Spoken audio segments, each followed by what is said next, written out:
Fala pessoal, sejam todos muito bem-vindos a mais um episódio do Papo Offshore, onde a gente traz convidados para falar e trazer muita experiência sobre mercado financeiro internacional. E hoje o nosso convidado é um cara que eu gosto bastante, parceiraço, dá aula aqui em um dos nossos MBAs, que é o nosso MBA internacional. Seja muito bem-vindo, Bruno Peixoto. O Bruno que é sócio do escritório de advocacia da BP Tax, que é um escritório 100% especializado na parte de planejamento sucessório, tributação, para quem quer investir lá nos Estados Unidos. Muito bem-vindo, Bruno. Oi, Henrique, tudo bem, pessoal? Como estão? Espero que tudo ótimo. Obrigado pelo convite, prazer estar aqui com vocês e vai ser ótimo bater esse papo nessa próxima hora aqui. Contem conosco, vai ser muito bom. Pô, eu que agradeço, sei como o tempo é bem corrido, é difícil. O pessoal que tá assistindo aqui, eles não têm ideia de como é conseguir um tempinho da agenda de vocês. É só quem tá aqui no bastidores sabe o quanto é difícil. Então, primeiro agradecer pelo convite. E Bruno, gostaria que você começasse se apresentando, quem que é o Bruno, o que que o Bruno faz. Conta um pouquinho pra gente sobre o Bruno. Ah, perfeito. Pessoal, minha vida é muito simples, digamos assim. Eu, de formação, sou advogado, sou natural do interior do Rio Grande do Sul. Acho que desde pequeno sempre gostei de direito. Quando fui fazer vestibular, estava entre fazer história e direito. Aí o meu pai me disse, meu filho, história acho que não dá, tenta direito. Ah, aí fiz vestibular, comecei como advogado, comecei no início na área trabalhista, nada a ver com tributário. Logo depois passei para o tributário num grande escritório do Brasil. Me especializei nessa matéria. Por coincidências do destino, acabei conhecendo a minha esposa, que é uruguaia. Fiz um mestrado em tributação internacional, muito em função de ter conhecido a minha esposa. Me mudei para o Uruguai, onde morei por 5, 6 anos. Terminei esse mestrado, fui contratado por um grande escritório internacional que tinha sede lá, que tratava de clientes internacionais. A vida me levou, em 2016, a abrir a BP Tax, que é um escritório inicialmente lá no Uruguai, que é um escritório que a nossa premissa é muito simples, porque, como o Henrique bem comentou, quando o brasileiro quer internacionalizar seu investimento ou pensa em ir ao exterior, não sei se é a primeira pergunta, mas se não é a primeira pergunta, certamente a segunda pergunta é quais são os reflexos tributários de eu fazer esse movimento. Então, a BPTax, ela nasceu em agosto de 2016 com uma premissa muito simples, como um tripé, digamos assim, onde nós fazemos o consultivo tributário, a implementação desse consultivo tributário e a contabilidade, as obrigações contábeis, fiscais desse investimento, das eventuais estruturas necessárias a esse investimento no exterior. Nós começamos com 3 pessoas lá em Montevidéu. No início de 2017, eu me mudei para Miami, para abrir o nosso segundo escritório, o escritório de Miami. Graças a Deus, felizmente, a gente cresceu bastante nesse tempo. Hoje nós temos um pouco mais de 100 pessoas no escritório, com mais de 11 mil clientes. Temos 8 escritórios em 7 países diferentes. Uh, e... Mas a premissa continua a mesma. Eu hoje, por coincidência, nós um pouquinho antes dessa começarmos a gravar esse podcast, eu conversava com o Henrique que essa semana talvez é a semana mais corrida do ano para quem está nessa indústria, porque nós estamos em reta final de declaração de capitais brasileiros no exterior, que eventualmente é uma das obrigações que a gente vai bater um papo aqui nesse podcast. Tu somas isso ao fato de ser o Miami Open, quando tem uma quantidade de clientes aqui em Miami, então a semana corrida, mas enfim, é muito bom estar aqui. Eu, pessoal, não moro mais em Miami, apesar de estar falando daqui, eu 2 anos, pouquinho, 2 anos atrás, em fevereiro de 2023, eu voltei para Montevidéu. Para quem pergunta por quê, é muito simples a resposta. Minha esposa é uruguaia, então manda quem pode, obedece quem tem juízo. E eu fico indo e vindo. E bom, esse é o Bruno, essa é a VP Táxi, e aqui estamos. Legal, legal, Bruno. Ô, primeiro, parabéns pela sua trajetória. A gente sabe que empreender não é simples, não é fácil, e ser um empreendedor global o desafio é bem maior ainda, porque tem várias questões de adaptação, de legislação, questões. Essa parte é mais fácil para você, mas a parte cultural também. Então, são vários desafios e vocês são gigantescos. Então, primeiro, parabéns por tudo que você construiu. Mas uma curiosidade. Ah, a resposta você já chuta que é bem mais tranquila aí. Montevidéu, parte de tributação, legislação, é mais tranquila do que no Brasil? Muito mais, né?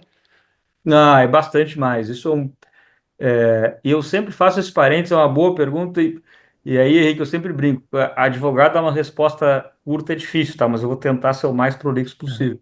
Ah, é muito mais simples, tá, pessoal? E também é talvez a razão pela qual hoje vocês vejam um grande número de perguntas de pessoas, de contribuintes, clientes brasileiros, perguntando sobre uma eventual mudança ao Uruguai.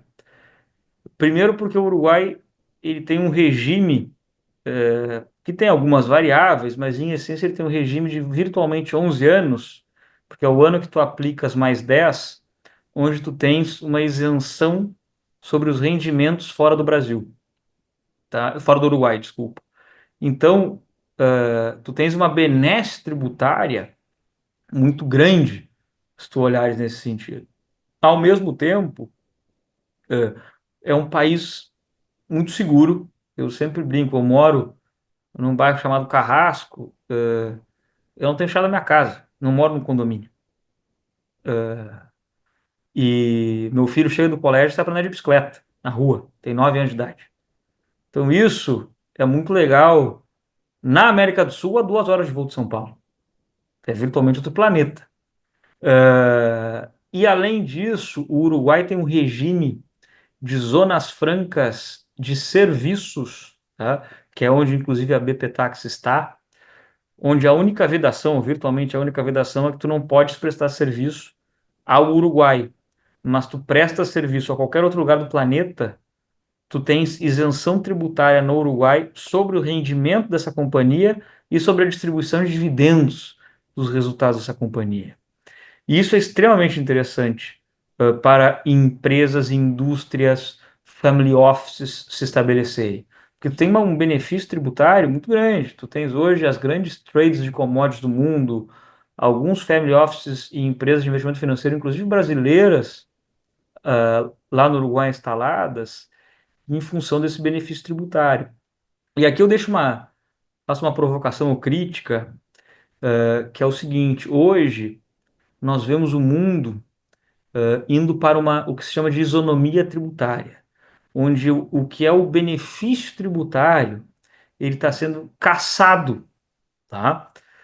E nós vemos isso a nível global, com aquele Global Minimum Tax, que é o CDE está impulsionando, e nós vemos isso, inclusive, no nível nacional brasileiro, onde um dos objetivos do IBS e CBS, que aqueles são aqueles impostos, que é aquele novo, são os dois novos impostos à tributação indireta, substituição de ICMS, etc., para evitar a guerra fiscal. Eu sou extremamente contrário a essa política, por uma razão muito simples. Eu dou o exemplo do Uruguai e depois dou o exemplo de um estado brasileiro. O Uruguai é um país na periferia do mundo. Ele está extremamente longe de qualquer grande centro global. Dos Estados Unidos são 9 horas de voo para Miami. Da Europa são 12 horas de voo para Madrid. Do Oriente Médio são 15 horas de voo para Dubai. Então, está longe de absolutamente tudo. E é um país que tem 3 milhões de pessoas. Pessoal, isso é a zona leste da cidade de São Paulo. Então, eu vou perguntar para vocês: esse país, se ele não der incentivo tributário para alguém lá se instalar, qual é a chance de uma empresa ir ao Uruguai? Nenhuma. É zero. Então, se tu tiras essa vantagem competitiva, como um país em desenvolvimento vai conseguir se desenvolver? Muito difícil. E o mesmo vale para os estados brasileiros. Pessoal, nunca fui e não tenho nenhum preconceito, tá? Roraima. Qual é a chance de uma indústria se instalar em Roraima se ela tem o mesmo nível tributário de São Paulo ou Minas Gerais? Nenhuma. Quando tu tinhas indústrias automobilísticas se instalando no sul ou no nordeste por incentivo tributário, qual é a razão para elas fazerem isso agora? Se vai ter uma isonomia tributária e o mercado consumidor não está lá? Nenhuma. E o legislador, no nível internacional, é a OCDE, é a Organização para a Cooperação e Desenvolvimento Econômico, que nada mais é que um clube de ricos com sede em Paris.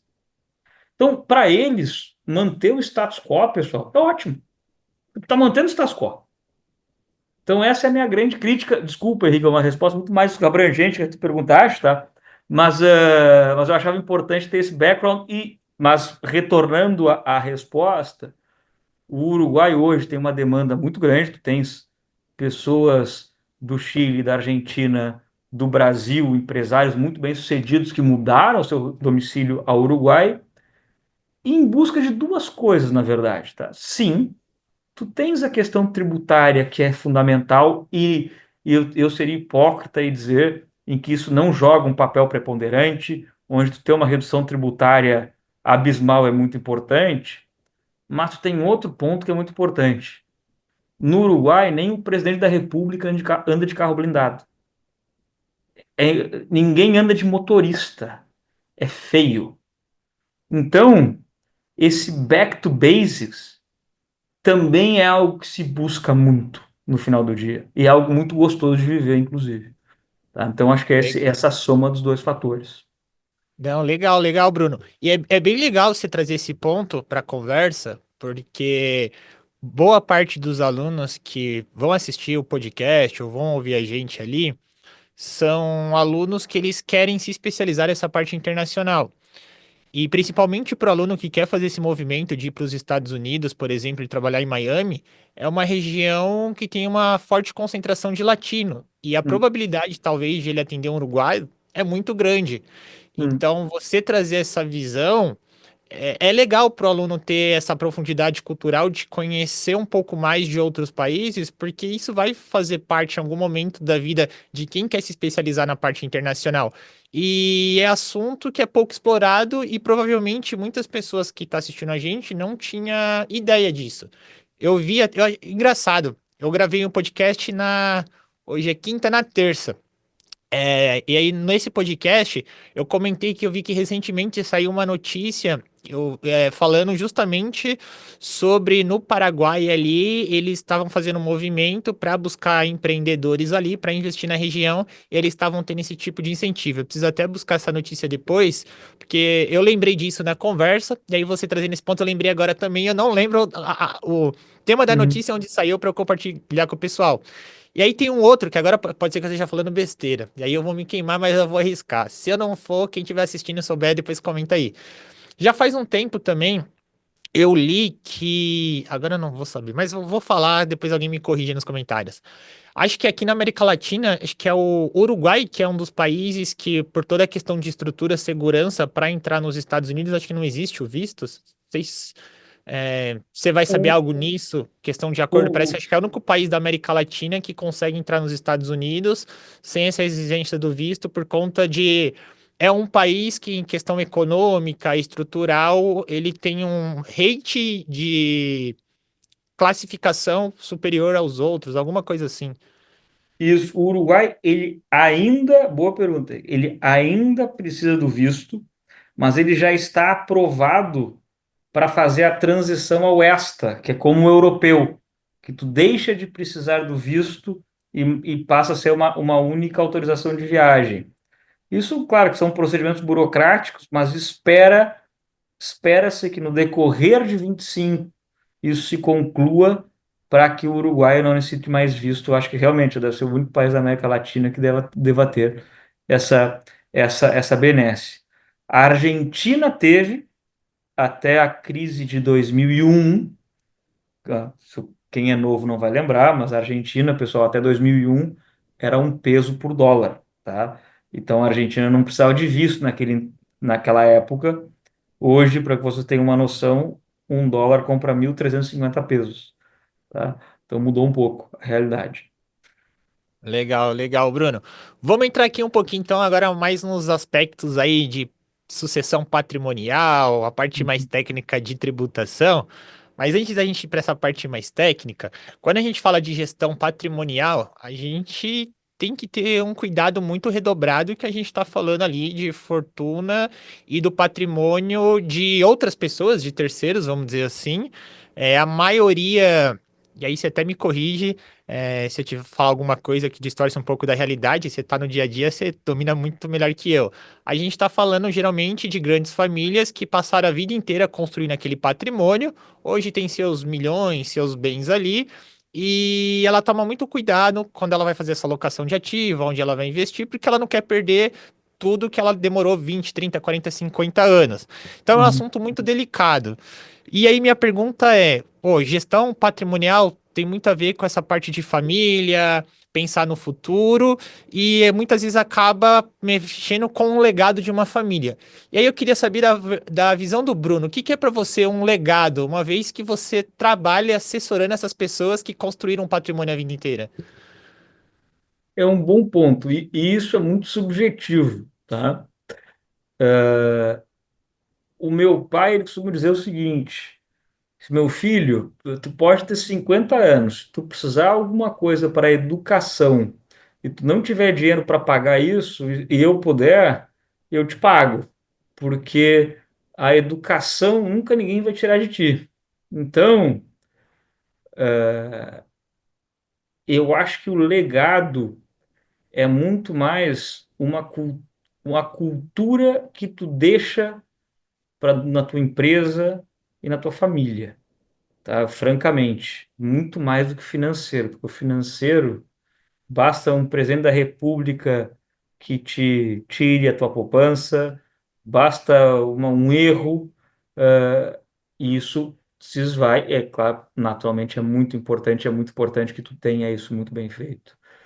Mas o que eu acho de legado, Henrique, no lato sensu, eu acho fundamental que tu ensines e que tu possas compartilhar, seja na tua empresa, seja na tua família, o que tu acredita, como tu acredita que tu tem que se comportar, como tu tem que tratar os outros,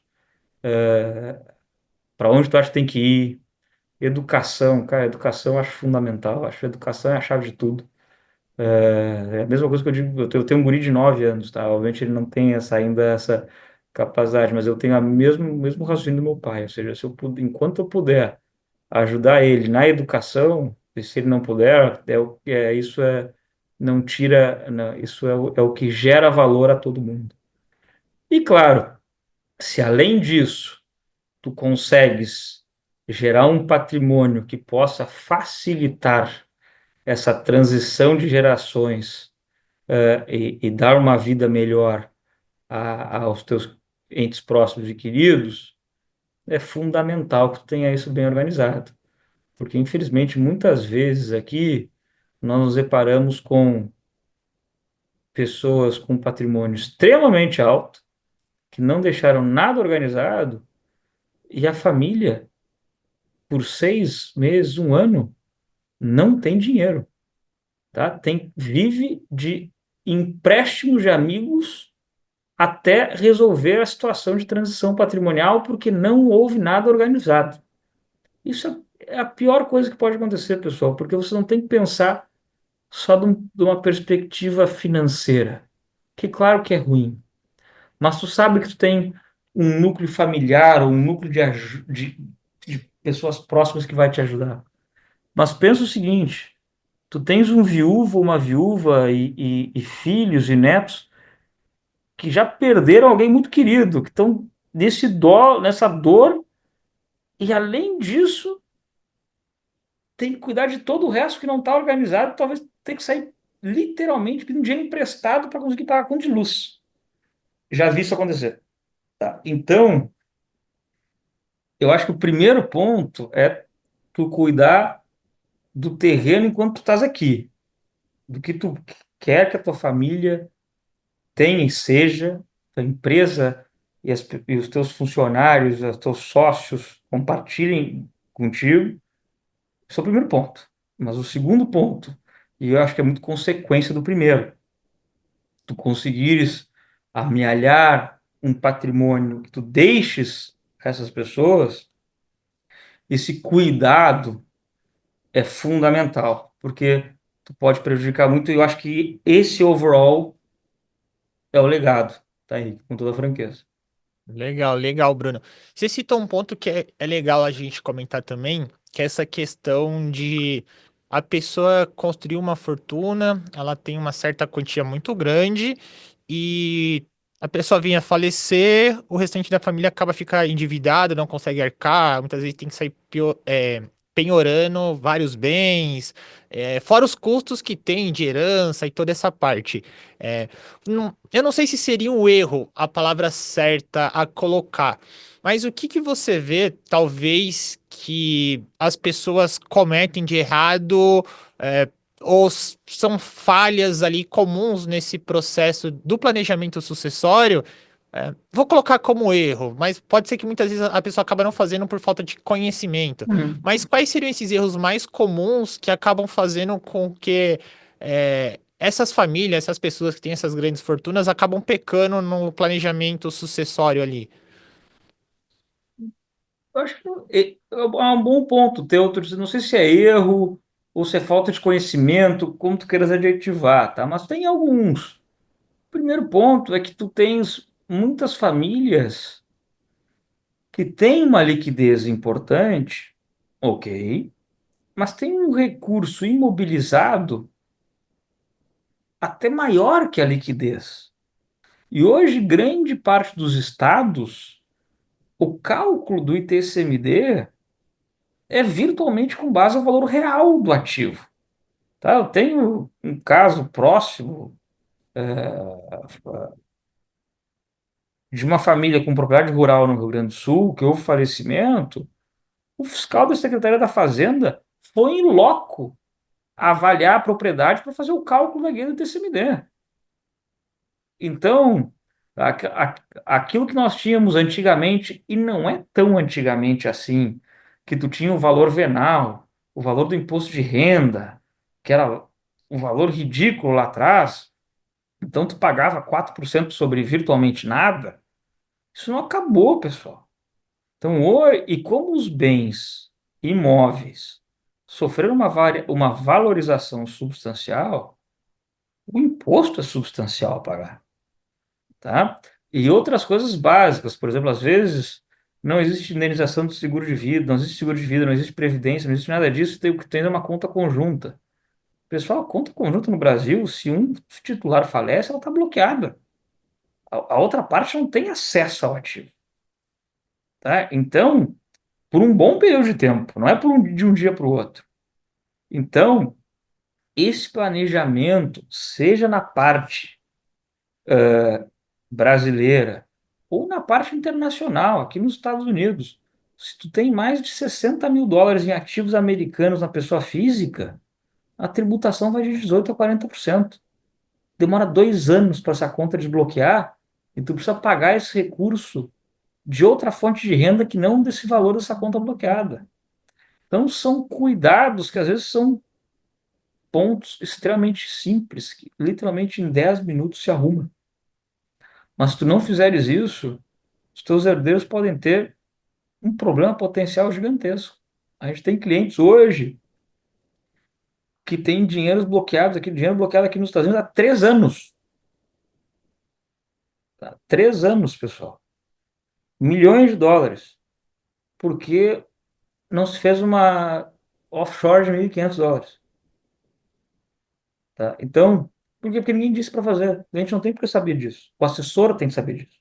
Vocês estão escutando esse podcast, que a gente está na aula do mestrado, vocês têm que saber disso.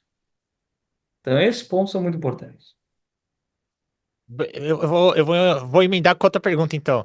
Essa parte que você trouxe agora, esse finalzinho, para mim foi fantástico. O cliente ele não precisa saber disso, mas o assessor dele precisa saber. E aí entra muito talvez naquilo que a gente discutiu ali de muitas vezes a pessoa acaba pecando não como um erro, mas talvez pela falta de conhecimento. Hoje, o público que vai assistir ou vai ouvir a gente é um público que ele tem esse contato direto ali na ponta com o cliente final. E muitas vezes, hoje, essa é a realidade. Vai um cliente, ele tem uma certa quantia para investir no exterior, ele procura o assessor, ele faz algumas perguntas ali, o assessor consegue conduzir até o que é um bonde, até o que é um fundo internacional que ele investe. Até o feijão com arroz, que ali, o basicão, ele sabe fazer. O cliente fez uma pergunta mais técnica sobre planejamento sucessório ou alguma pergunta sobre como ele fazia um offshore. Aí o cliente não. Aí o assessor ou banker dele já trava, se esconde debaixo da mesa, finge que deu pane, desliga a ligação e fala que caiu, e aí já Uhum. corre porque a maioria hoje não está preparada tecnicamente para conduzir esse tipo de conversa, entrar nesses aspectos um pouco mais técnicos. Trazendo para esse público, o assessor ou o banker ali, o que que você pode trazer para eles, como quais seriam os primeiros passos ali para o investidor que quer ter esse cuidado com a parte de com a sucessão dele ali? Quais são os primeiros passos? O que que ele deve direcionar? Quais seriam os primeiros caminhos ali que você direcionaria? Pessoal, quando o contribuinte brasileiro, ou como Henrique tu bem disseste, ou seja, se você vai morar em Miami, Miami é a capital da América Latina, pessoal, tá? Ninguém fala inglês aqui em Miami. Melhor dito, sabe quando se fala inglês aqui em Miami? Quando tu tens um latino que não fala português e um brasileiro que não fala espanhol. Aí o middle ground, o common ground é o inglês. É a única vez que tu vai falar inglês aqui em Miami. Ninguém fala inglês aqui em Miami, tá? Ah, então, esse ponto de conhecimento do todo é muito importante. Então, quando tu vai para o tributário, tu tem duas variáveis, sucessão e renda. São as duas que tu tem que saber. Period. Tá? Renda é muito simples. Os Estados Unidos não tributa ganho de capital no mercado financeiro ao investidor estrangeiro. Não importa se ele é chileno, uruguaio, brasileiro, etc. Tá? Ou seja, ele pode comprar uma ação da Apple a 100 e vender a 1.000. Nos Estados Unidos ele não vai ser tributado sobre isso. Eventualmente ele vai ser tributado sobre dividendos de determinados ativos, mas vai ser uma retenção na fonte. O investidor não vai ter que fazer absolutamente nada. Mas onde tu tens que dizer para o teu cliente ter cuidado na tributação à renda? Olha, tu tem que cuidar o país que tu é residente fiscal, porque lá tu vai ter que pagar imposto. Tá? Então tu tem que dizer, olha, tu tem que falar com um advogado local para evitar inconvenientes. Isso é uma frase que tem que estar no teu e-mail, tem que estar no teu WhatsApp, tem que estar no teu pitch de venda. E quando vai para a sucessão, aí tu diz, olha, tu tem que cuidar no teu país de origem, mas tu tem que cuidar aqui nos Estados Unidos também, porque os Estados Unidos sim tributam a sucessão como um critério territorial de ativos nos Estados Unidos. Então, se tu tem investimento na pessoa física aqui, potencialmente tu pode tributar até 40% de imposto. E tem uma pegadinha na legislação americana. Por quê? Porque o americano, a pessoa que mora aqui nos Estados Unidos tem green card, que é lawful resident e é residente domiciliado aqui nos Estados Unidos, o limite de isenção dele é um pouco mais de 14 milhões de dólares. E se essa pessoa é casada e declara em conjunto com o cônjuge, esse limite dobra. Ele vai para 28 milhões de dólares. Um pouco mais. Então, os herdeiros desse matrimônio só vão pagar imposto à sucessão nos Estados Unidos, que são americanos, né? Matrimônio, do que superar 28 milhões de dólares. Por isso, quando tem essa discussão no Brasil que diz, olha, 4 ou 8% é pouco no Brasil, os Estados Unidos tributam até 40%, é uma meia verdade. São pouquíssimas as famílias nos Estados Unidos que pagam imposto de sucessão, porque a linha de isenção é de 28 milhões de dólares. Tu só paga do que superar isso. Ou seja, se tu tem um patrimônio de 29 milhões de dólares, tu vai pagar imposto sobre 1 milhão de dólares. Tá? No Brasil, as nossas linhas de isenção são extremamente baixas. Extremamente baixas. Então é muito diferente. Mas, voltando, o não residente americano, o estrangeiro que investe nos Estados Unidos, esse limite de isenção cai para 60 mil dólares. E do que superar 60 mil dólares, tu tem uma tabela progressiva que vai de 18 a 40%. Então, esse cuidado que tu tem que dizer para o cliente. Por quê, pessoal? Porque talvez tu tenha um cliente aqui nos Estados Unidos que ele tem 1 milhão de dólares contigo. No Brasil, ele é um relacionamento de 50 milhões de reais. E se tu fez uma coisa errada aqui, vai impactar no teu relacionamento do Brasil.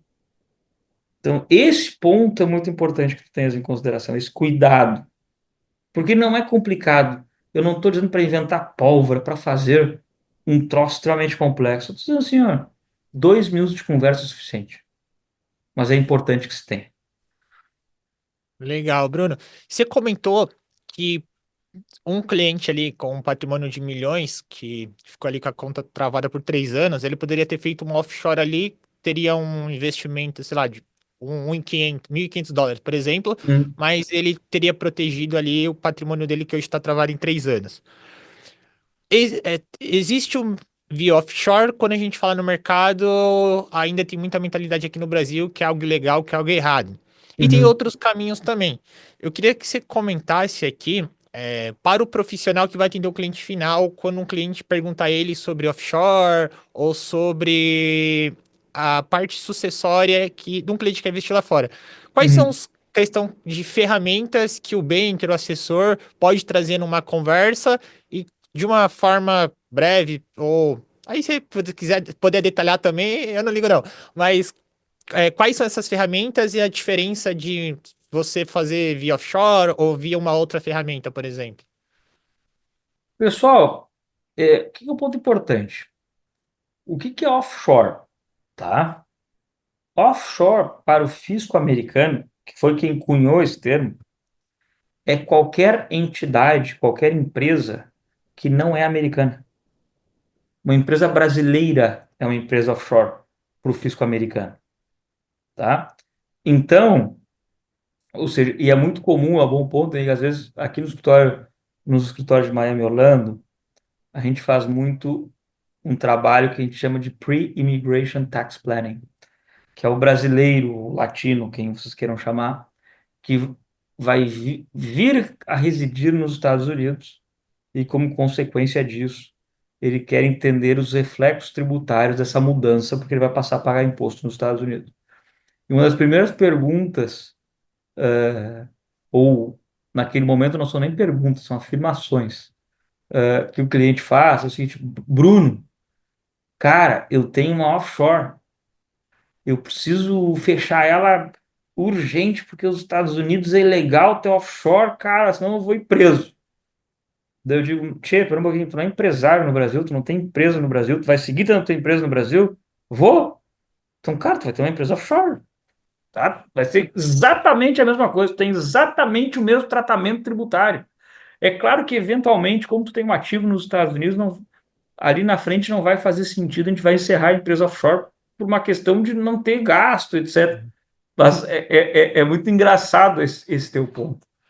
E, Henrique, é muito bom, muito boa essa tua pergunta. Então, quando o cliente pergunta isso, poxa, offshore, e realmente fica aquele imaginário popular daquela praia com o Atlantis lá em Bahamas, aquela praia maravilhosa, do fundo, a fotinho do Benjamin Franklin. Claro que aquilo vende notícia. Mas, pessoal, uma empresa offshore nada mais é que uma empresa que não é nem brasileira nem americana, que é limitada, que o cliente de vocês é seu sócio administrador dela. É isso. Não tem diferença nenhuma de uma empresa limitada brasileira. Nenhuma. Zero. Tu declara nos bens e direitos da mesma forma que tu declara a empresa brasileira. Tá? Então é muito simples nesse sentido. Sim, é importante desmistificar, como tu bem disseste, Henrique, mas nada mais do que isso, e não necessariamente ele tem que fazer. Vão ter casos que vão haver outras soluções mais simples ou que a offshore não aplica.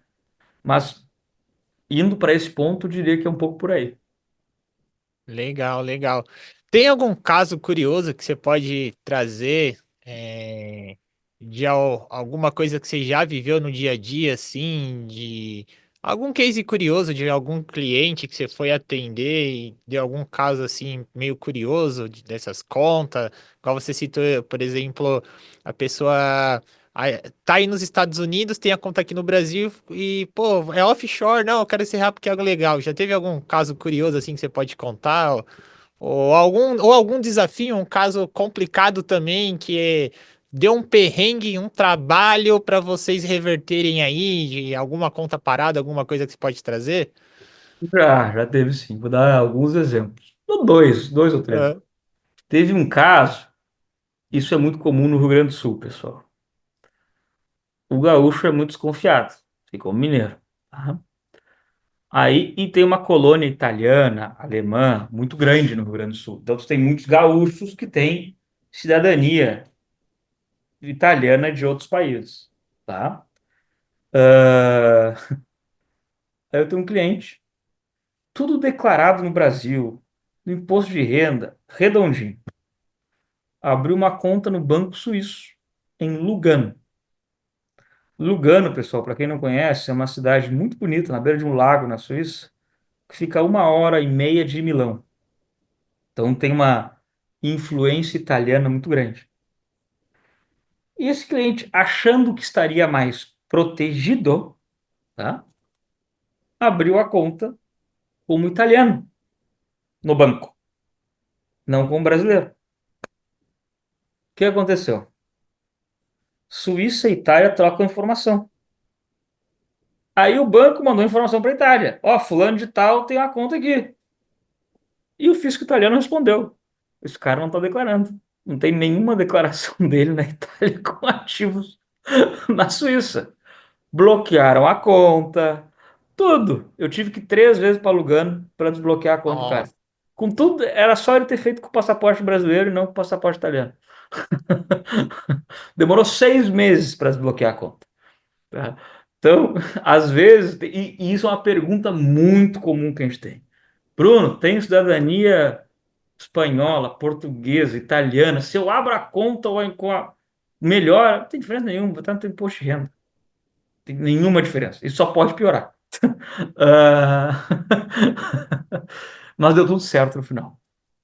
E foi para mim foi ótimo que eu pude ir 3 vezes para Lugano, almoçava no Lago de Como, foi maravilhoso. Ah, ainda cobrei. E depois, pessoal, tem um caso que é muito engraçado. A gente tem um. Eu conheci a minha esposa numa festa de casamento no Uruguai. E o cara que se casou é de uma família muito tradicional e a família tem um trust irrevogável, daqueles de filme mesmo, tá, pessoal? Aqueles trusts irrevogáveis. O trust é de 1900, tá? Quem assinou o Deed of Trust foi o JP Morgan próprio. E já viu o documento. E o trust é o seguinte: os beneficiários só podem gastar com educação. Nada mais. Nada mais. Tem 300 milhões de dólares hoje no trust. Só pode pagar colégio e universidade. Nada mais. Então, esse cuidado quando a gente vai organizar a sucessão é importante. Tá? Então são dois casos curiosos, digamos assim, que são legais assim, de trazer. Legal, legal, Bruna. Você trouxe bastante pontos, alguns bem curiosos aí. É legal trazer, porque às vezes acontece algumas coisas no dia a dia que a galera nem imagina que acontece.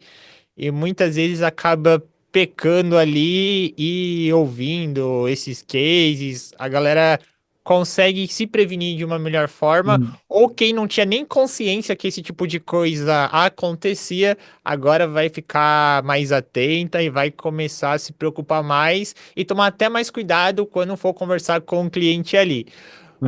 Mas foi bem, bem legal, bem legal. E falando um pouquinho da parte de tributação, praticamente, pessoal que não acompanha o Bruno ainda, seguem ele no Instagram e no LinkedIn. O Bruno tá em todos os eventos das principais instituições, ele tá lá palestrando, entregando conteúdo pra galera. Essa semana bem agitada ali. E eu acompanhei ali que nesses últimos eventos que você fez essa semana, até o da XP também, você falou bastante sobre o cenário de tributação, comentou um pouquinho ali sobre essas mudanças que estão cogitando sair no Brasil, comparação tributação cenário local, projeções para o ano. Queria que você comentasse um pouquinho sobre como que anda o momento do cenário aqui no Brasil em questão de tributação, trazendo para esse lado da parte do planejamento sucessório, a parte de investimentos, mudou alguma coisa recentemente? Continua? Qual que foi a última mudança? Como que você viu o mercado brasileiro? Se a gente ainda é, tem muito perrengue para passar, se as coisas estão se desenvolvendo, como que é a sua percepção trazendo para o cenário Brasil? Aí depois queria que você comentasse também, fazendo comparações sobre essa parte de planejamento tributário aqui para o Brasil versus lá nos Estados Unidos, em questão de diferenças, até trazendo coisas que talvez a gente poderia melhorar aqui, ou coisas que talvez, não sei se funcionam muito bem aqui, não funcionam lá. Perfeito. Henrique, eu diria, a gente está num momento, como a gente conversou no início, de bastante efervescência. Por quê? Porque em 2023, o Brasil teve uma mudança legal sobre essa tributação de ativos no exterior, que ela foi muito importante. Ela introduziu as regras de transparência fiscal, ela trouxe uma série de mudanças que o reflexo é agora.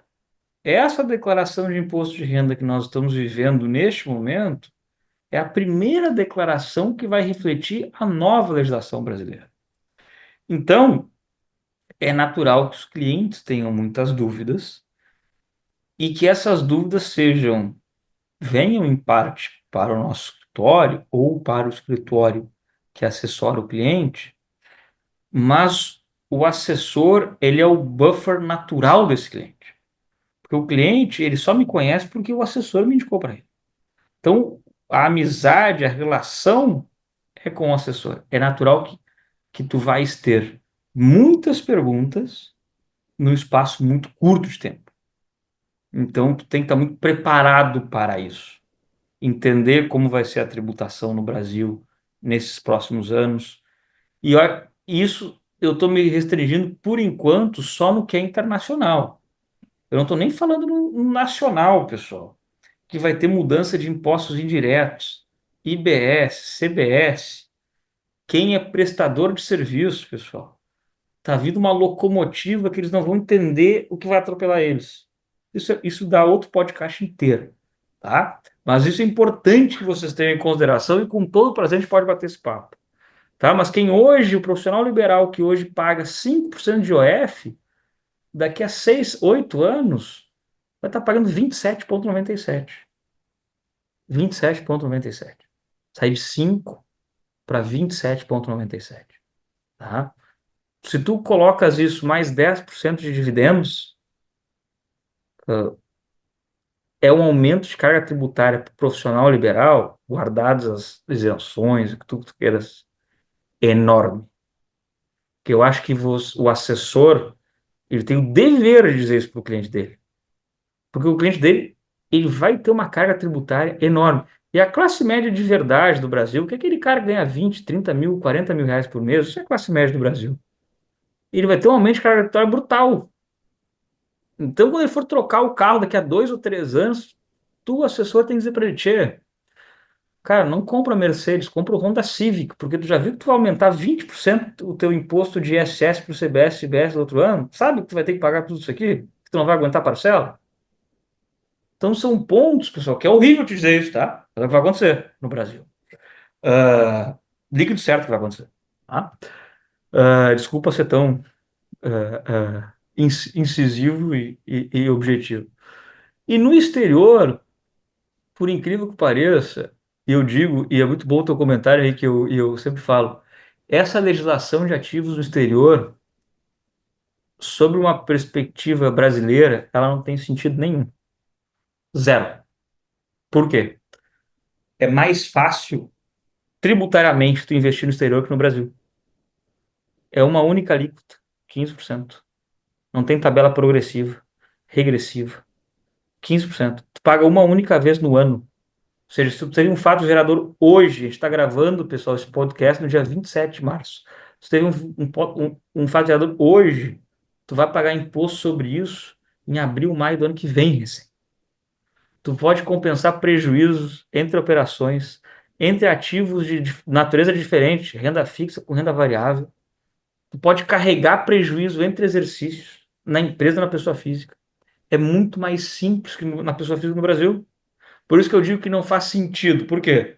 Porque se eu sou legislador brasileiro, eu vou tentar fomentar o mercado financeiro brasileiro, trazendo uma legislação muito mais simplista ao Brasil e tentar tornar ela mais complexa para quem investe fora para fomentar o mercado brasileiro. E aí, indo, Henrique, a tua pergunta, é exatamente o que os Estados Unidos fazem. Tá? Os Estados Unidos, o americano que investe aqui é muito simples. É como no Brasil, ele recebe um formulário 1099, que é o informe de rendimentos, o contador dele sobe no imposto de renda dele, tá pronto. Tá? Hoje tu tem aplicativos de Intuit, TurboTax que fazem a tua declaração automática de graça, inclusive com isso. Tá? Agora, se tu americano tem offshore assets, cara, aqui em Miami tem a handful of accountants, de contadores que sabem fazer essa declaração, que é extremamente complexo. O americano não quer que tu invista fora, ele quer que tu invista nos Estados Unidos. Tá? E investir fora, pessoal, é investir na Europa, é investir no Brasil, é investir na Argentina, é investir na Ásia. O americano ele não guarda diferença sobre isso. Os Estados Unidos é um dos pouquíssimos países do mundo que não sequer tem lista de paraísos fiscais. Tá? Então, esses detalhes são importantes. Legal, legal, Bruno. Tem uma pergunta que eu acredito que você deve receber ela bastante, ou já recebeu, eu já fiz essa pergunta também para alguns convidados, que é, geralmente eu pergunto como que o Brasil é visto, toda essa confusão, essa bagunça tributária, esses aspectos legais aqui no Brasil, como que é visto aí fora nos Estados Unidos, por exemplo. Só que eu vou fazer a pergunta diferente. Como Uhum. que é visto no Uruguai? Como os países vizinhos vê o Brasil? Geralmente a gente pergunta bastante sobre os Estados Unidos, mas eu queria ter uma visão diferente dos países vizinhos, porque, por exemplo, eu vou trazer muito o olhar do brasileiro. Geralmente, quando a gente se compara com os outros países vizinhos, a gente se coloca como o Brasil é melhor que todo mundo, que não sei o que, tal, tal, tal. Mas os outros países, Paraguai, Colômbia, o próprio México, são países muito bons também. Tem muitas fintechs que nesses últimos anos estão injetando muito dinheiro nesses países, principalmente ali no México, Colômbia, a gente vê um Uhum. movimento muito grande. Você que mora em um desses, está aqui do lado e passa bastante tempo aí, qual que é a visão de vocês olhando daí para o Brasil? Como que vocês enxergam tudo isso? Qual que tem isso que estão acontecendo? É visto com oportunidade para investir aqui? Os países acabam não olhando muita gente, não tem tanto impacto, Henrique. Como que vocês, por exemplo, enxergam o Brasil?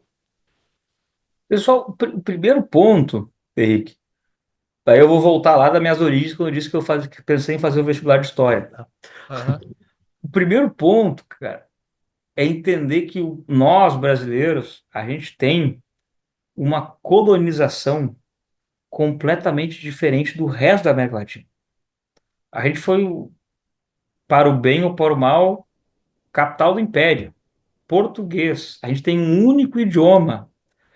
E talvez a gente tenha um país tão grande porque o reino português não deixou que ele fosse dividido, tá? Como o reino espanhol deixou que os países da América Latina de habla hispana o fizessem.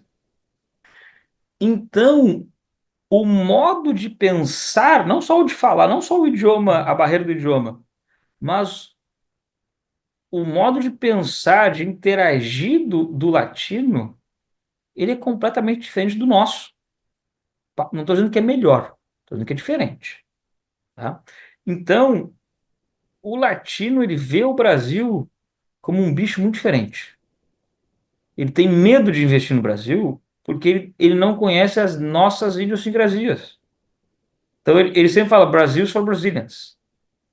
Por quê? Porque tem muito medo de quebrar a cara. E ao ser, não no sentido pejorativo da palavra, ao contrário, tá? Ele olha o Brasil como uma baita oportunidade de tentar crescer. Só que ao mesmo isso, o chileno, o argentino, o colombiano, só que é um mix de baita oportunidade, mas poxa, o mercado é 5 vezes maior que o do meu país. Então, para eu entrar, eu tenho que entrar com um capital substancial e numa cultura completamente diferente da minha. Porque não é assim, o argentino, por mais que o argentino deteste o chileno e vice-versa, eles são parecidos, tá? Ah, o colombiano com o peruano com o chileno discutem quem inventou o pisco para fazer pisco sour, se detestam, mas eles são parecidos, tá? Eles se conhecem, coisa que o Brasil é muito restrito. Então, Henrique, é diferente porque eles olham para o Brasil no intuito assim, bah, eu tenho que fazer negócio com o Brasil.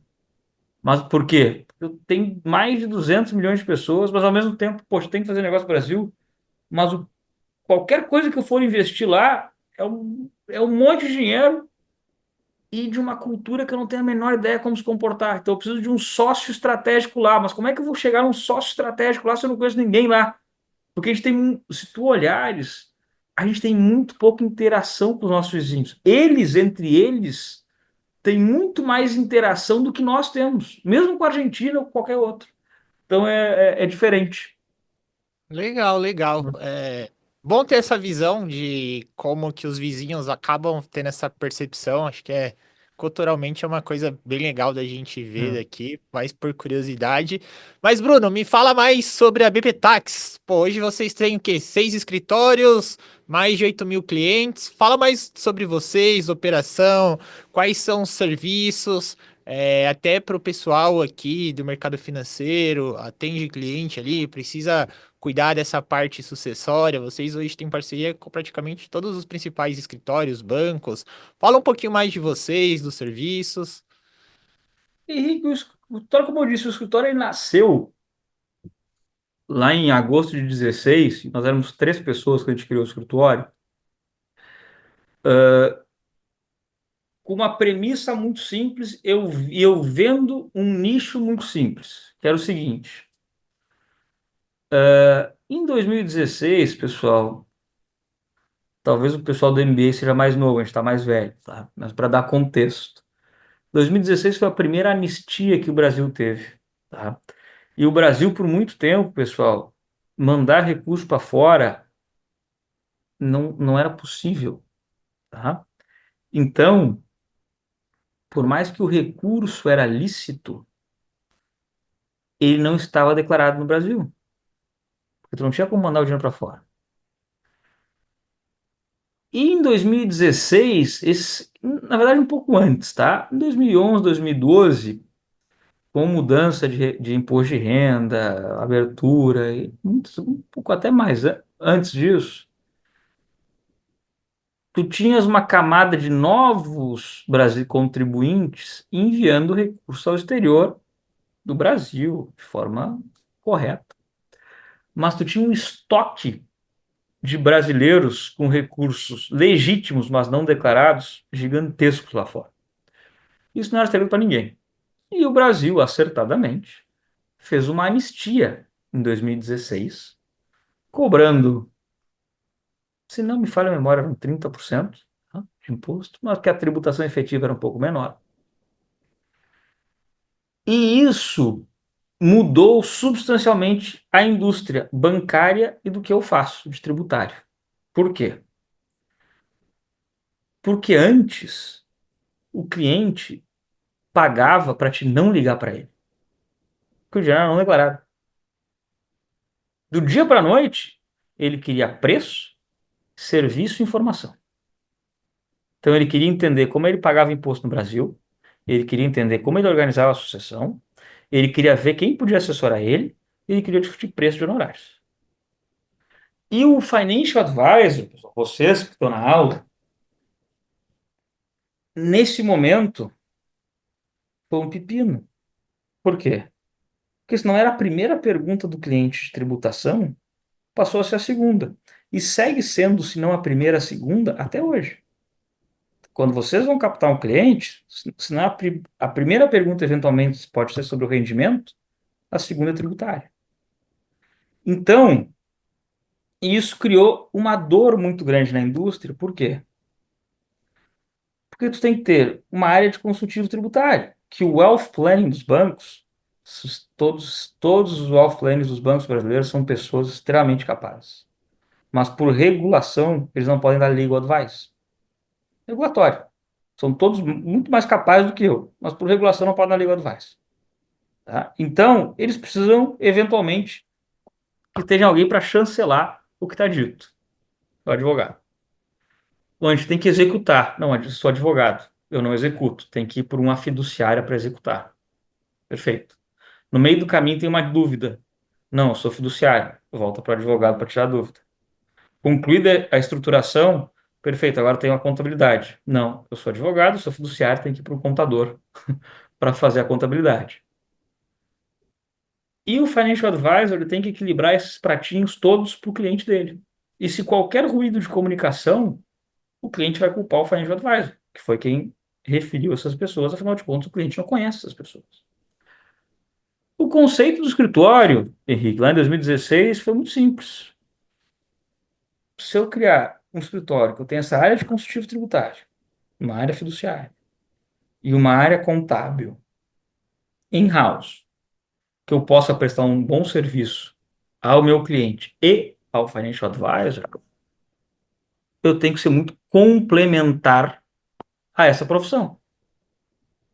E foi isso, o escritório. É claro que a gente foi sofisticando ao passar do tempo, como tu bem disseste. Hoje a gente tem um pouco mais de 11 mil clientes, a gente está em 8 escritórios em 7 países, tem mais de 100 pessoas no escritório, de funcionários. A gênese segue sendo essa mesma. É claro que a gente foi sofisticando. O escritório de Miami e Orlando faz declaração de impostos americanas para pessoas físicas, para pessoas jurídicas americanas. Tem mais de 1.000 declarações de impostos esse ano. O escritório de São Paulo faz declarações de capitais brasileiros no exterior, a DCBE, para quem tem mais de US$ 1 milhão em ativos no exterior. Faz imposto de renda no Brasil quando necessário. Miami faz tax planning.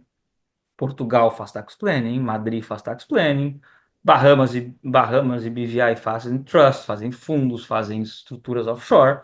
Então a gente aumentou, digamos assim, o que é o portfólio de produtos, o Uruguai é a mesma coisa, é o nosso back-office. Hoje, ontem eu estava conversando com o líder do time contábil do escritório, ao dia de ontem nós tínhamos 2.500 balanços prontos de empresa offshore para que os clientes pudessem declarar na sua declaração de imposto de renda. Então, o escritório, pessoal, ele em essência, ele é essa gênese, é simples. Consultivo tributário, ou seja, dúvidas, consultas, a implementação da estruturação e a contabilidade e o accounting. É claro que isso,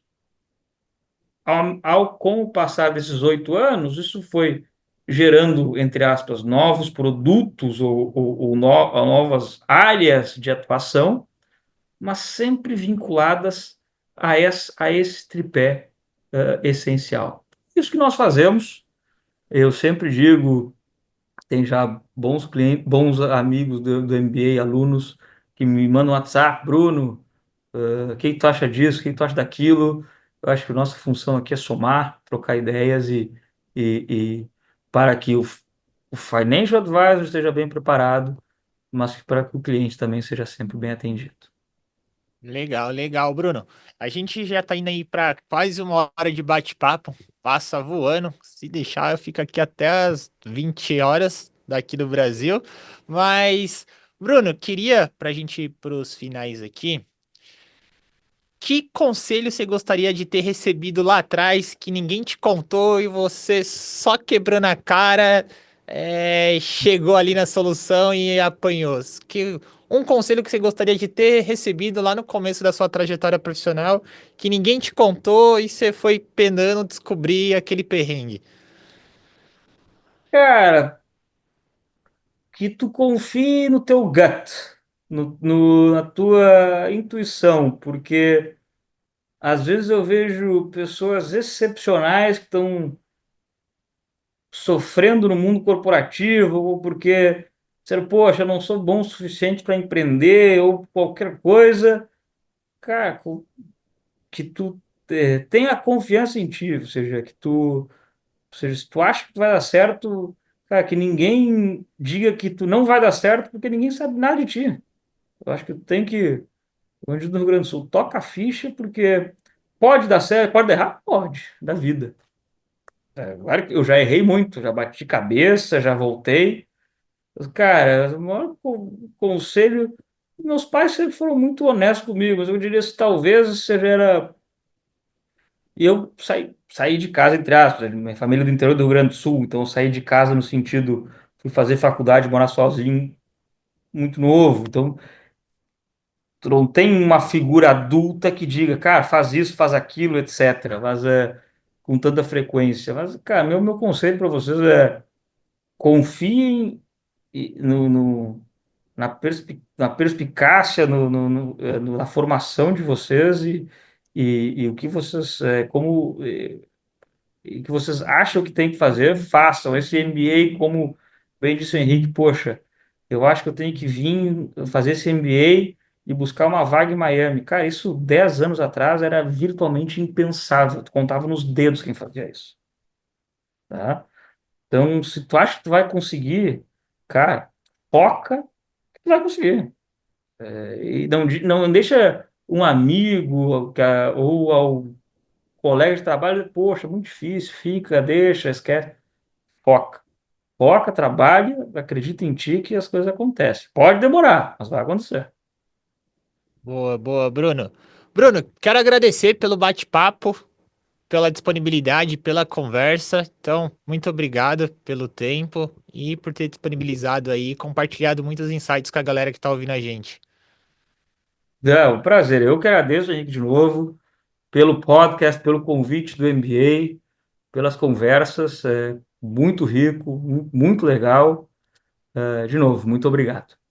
E foi só um aprendizado de uma conversa de uma hora. Agora imagine você tá todo mês ali com o Bruno conversando, ficando 2 horas lá com ele, se aprofundando em parte de offshore, tributação, sucessório. Imagine o quão vocês não vão ter de aprendizado. Mais uma vez, obrigado, Bruno. Para o pessoal que está assistindo a gente, não esqueçam de compartilhar esse link com todo mundo, manda para todo mundo do banco, do escritório, da assessoria. Marco o Bruno também nas redes sociais, no LinkedIn, no Instagram, em todos os locais também. Quem estiver ouvindo a gente pelo Spotify, é muito importante que você avalie e coloque ali 5 estrelinhas, porque reza a lenda que quem não compartilha os vídeos não consegue internacionalizar a carreira. Então é muito importante que vocês façam isso. Muito obrigado, pessoal, e até o próximo episódio.